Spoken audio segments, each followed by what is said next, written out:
គម្រោងសិទ្ធិទទួលបានយុត្តិធម៌ដែលបានបង្កើតសាក់លបង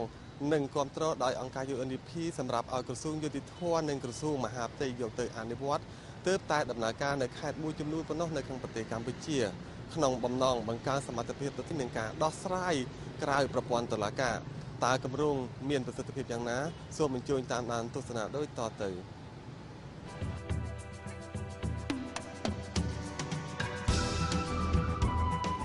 ដើម្បីឲ្យសង្គមកម្ពុជាមានប្រព័ន្ធច្បាប់មួយប្រកបទៅដោយយុត្តិធម៌និងទទួលយកបានគ្រប់គ្នាទាំងអ្នកមានធនធាននិងប្រជាពលរដ្ឋក្រីក្ររស់នៅតំបន់ជនបទ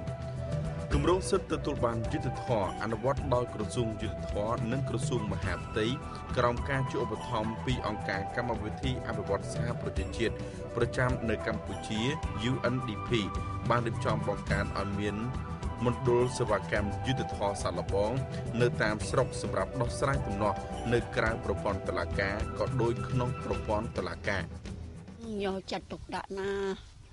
មកចឹងជួយមកពិនិត្យមកតាមដានអីថាមកអត់អន់នឹងជួយខ្ញុំមកលេងនិយាយតិចទីជូនទៅកន្លែងស្រុកក៏កន្លែងខេត្តអីនឹងទៀតលោកគ្រូថាគាត់ជួយខ្ញុំជួយអស់ពីកម្លាំងចិត្តគាត់ហើយខ្ញុំថាមិនដែលឃើញទេអត់មានឮថាគិតលួចគិតកាអីទេលោកគ្រូអត់ផងមានតែលោកគ្រូនឹងជួយខ្ញុំចាខ្ញុំទៅមុនស្លាកទៅស្លាកបងនឹងគាត់ជូនខ្ញុំ40000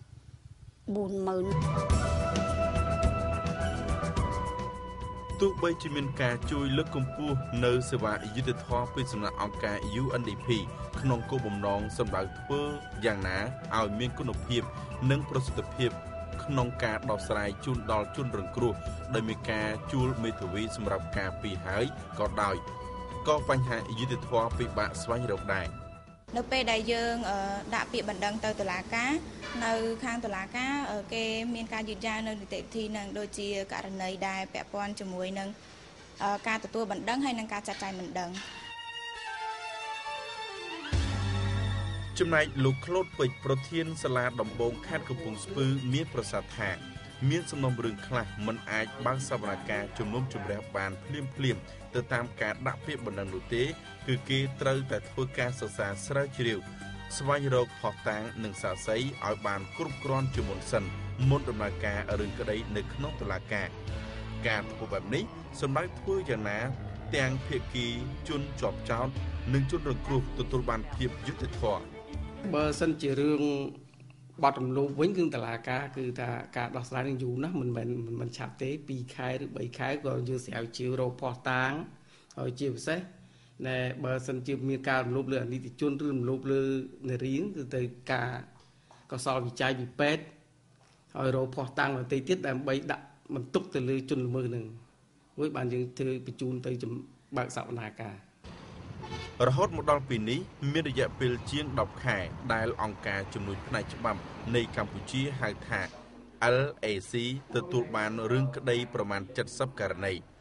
ក្នុង70ករណីមានតែ20ករណីទេបានធ្វើការដោះស្រាយជូនដល់ជនរងគ្រោះនៅសល់50ករណីទៀតកំពុងធ្វើការសិក្សាបន្តបាទយើងមានការលំបាកណាស់បាទមានការលំបាកតលមែនតែនបាទមានពេលខ្លះគេអាចប្រើប្រាស់បណ្ដឹងមួយចំនួនទៀតដែលតាក់ទងយើងជាអង្គការបើសិនជាយើងសិក្សាទៅករណីដែលយើងជួបបរាជ័យនឹងវាមានរហូតដល់ប្រហែលជាខ្ទង់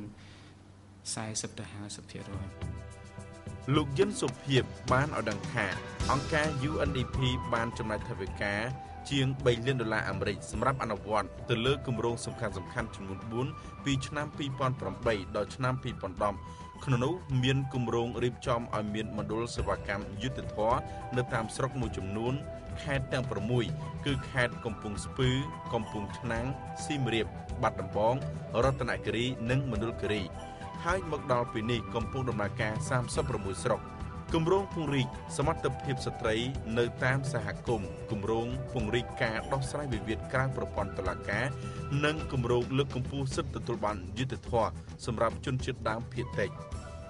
គម្រោងពង្រឹងសមត្ថភាពស្ត្រីហ្នឹងគឺថាយើងមានសកម្មភាពមួយផ្នែកដែលយើងសហការជាមួយនឹងថាអង្គការនៃ LAC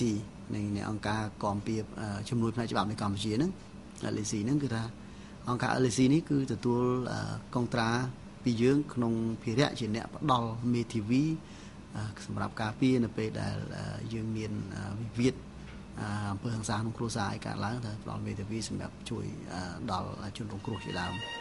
ទោះបីជាមានជំនួយផ្នែកច្បាប់ត្រូវបានបង្កើតឡើងនៅតាមបណ្ដាខេត្តមួយចំនួនសម្រាប់ជួយដល់ស្ត្រីជាជនរងគ្រោះដើម្បីឲ្យពួកគាត់ទទួលបានយុត្តិធម៌ក៏ពិតមែនក៏ប៉ុន្តែស្ត្រីនៅតាមបណ្ដាខេត្តផ្សេងៗទៀតដែលអង្គការ UNDP មិនទាន់បើកទស្សនការសម្រាប់បម្រើសេវាកម្មច្បាប់នោះនៅពេលនេះពួកគាត់ក៏ត្រូវការជួយផងដែរ ចំពោះអារម្មណ៍ខ្ញុំនឹកឃើញថាបើសិនជាមានអង្គការនឹងមកបង្កើតនៅភូមិឃុំរបស់ខ្ញុំជាការចាស្រុករបស់ខ្ញុំជាការល្អចាដោយសារវាបញ្ហាជួញដូរស្ត្រីនឹងរំលោភលើស្ត្រីភេទអីហ្នឹងវាមិនសូវមានកើតទេក៏ប៉ុន្តែចង់ឲ្យមានបើសិនជាមានកើតចង់ឲ្យមានអង្គការនឹងជួយព្រោះបញ្ហាហ្នឹងចំពោះអ្នកក្រីក្រវាមិនដែលទៅសំខាន់លើអ្នកមានទេសំខាន់លើអ្នកក្រីក្រហ្នឹងហើយដល់ពេលមានសកម្មភាពអ្នកក្រីក្រគ្នាគ្មានថវិកាអីសម្រាប់ឡើងប្រឹងផ្ដាល់ពីសពគ្រប់អញ្ចឹង បញ្ហាប្រព័ន្ធតុលាការនៅកម្ពុជារាជរដ្ឋាភិបាលបានខិតខំយកចិត្តទុកដាក់ធ្វើការកំណែតម្រង់ពីមួយអាណត្តិទៅមួយអាណត្តិសម្រាប់ធ្វើយ៉ាងណាឲ្យប្រព័ន្ធតុលាការកាន់តែមានយុត្តិធម៌និងមិនលំអៀងប៉ុន្តែទោះបីជាយ៉ាងណាក៏ដោយក៏នៅតែទទួលពាក្យរិះគន់ពីសំណាក់មនុស្សមួយចំនួនថាប្រព័ន្ធយុត្តិធម៌នៅក្នុងប្រទេសកម្ពុជាមិនទាន់មានភាពយុត្តិធម៌នៅមានភាពលំអៀងនិងតុលាការមិនឯករាជ្យជាដើម ច្បាប់គ្មានការរើសអើងគ្មានបទបញ្ញត្តិណាមួយចែងថាបទបញ្ញត្តិតាក់តែងឡើងសម្រាប់ដោះស្រាយឲ្យតែអ្នកមានហើយមិនដោះស្រាយអ្នកក្រហើយដោះស្រាយឲ្យតែអ្នកមានឋានៈហើយមិនដោះស្រាយឲ្យអ្នកគ្មានឋានៈនោះទេបានន័យថាប្រជាពលរដ្ឋគ្រប់រូបនៅក្នុងសង្គមត្រូវបានការពារដោយច្បាប់ត្រូវទទួលបាននូវសិទ្ធិសេរីភាពស្មើគ្នាទាំងអស់